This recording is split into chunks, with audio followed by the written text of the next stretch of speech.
So they ran wildly into the forest in the middle of the night. In great happiness, all the gopis arrived and gathered around Krishna.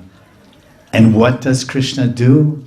How does he respond to the fact that all these gopis of Vrindavana have just sacrificed everything, their entire lives, they've just thrown out everything that matters to anyone in this world. Everything that matters to everyone, such as, quote, my name, they threw it out. My fame, they threw it out. My social position, they threw it out.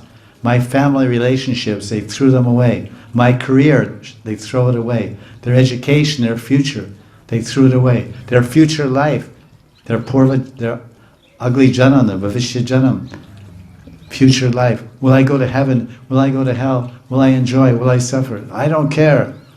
Haribol! They ran into the forest. Something like that. And what did Krishna do? They sacrificed and gave everything. Krishna just flatly rejected them and appeared uninterested. And he spoke discouraging words.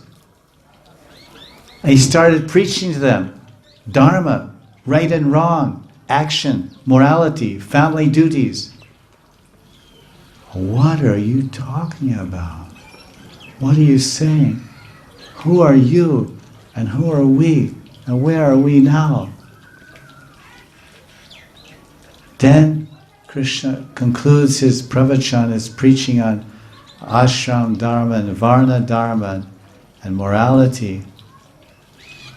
And he says, you should all go home and perform your dharmic duties. This is no place for a young lady to be. The gopis were dumbfounded, stunned by Krishna's wholesale rejection. They feel dejected, frustrated, disappointed. They are all silent, crying and looking downcast at the earth, scribbling the ground with their toes. And crying.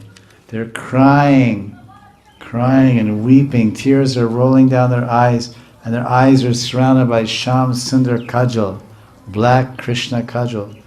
And the tears mix with the Kajal, and they fall in black streams down their golden faces. And they drip down on the ground, dot, dot, dot, dot, and they're crying. They're speechless, they're stunned. Their entire hearts are melting into tears and rushing down their eyes like a waterfall.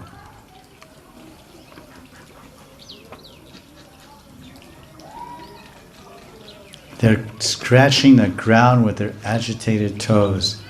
When Krishna stops his lecture on Dharma and philosophy and Sankhya and Gyan, etc., the gopis finally get strength and they respond to Krishna's rejection by speaking sincerely and honestly to reveal the purity of their purpose and the immaculately perfect nature of their love that they have for Krishna. They speak their famous Pranaya Gita.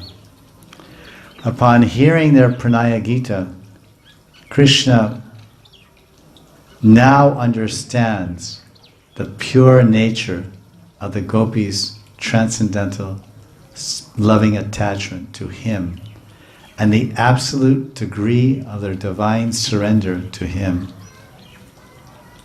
Krishna relents, he submits to their pure love, and then Krishna and the gopis start freely enjoying together by playfully touching each other, singing together, rambling through the forest. As they move along and play lovingly, Krishna notices the gopis, some pride is rising in their minds. So then he immediately, poof, disappears.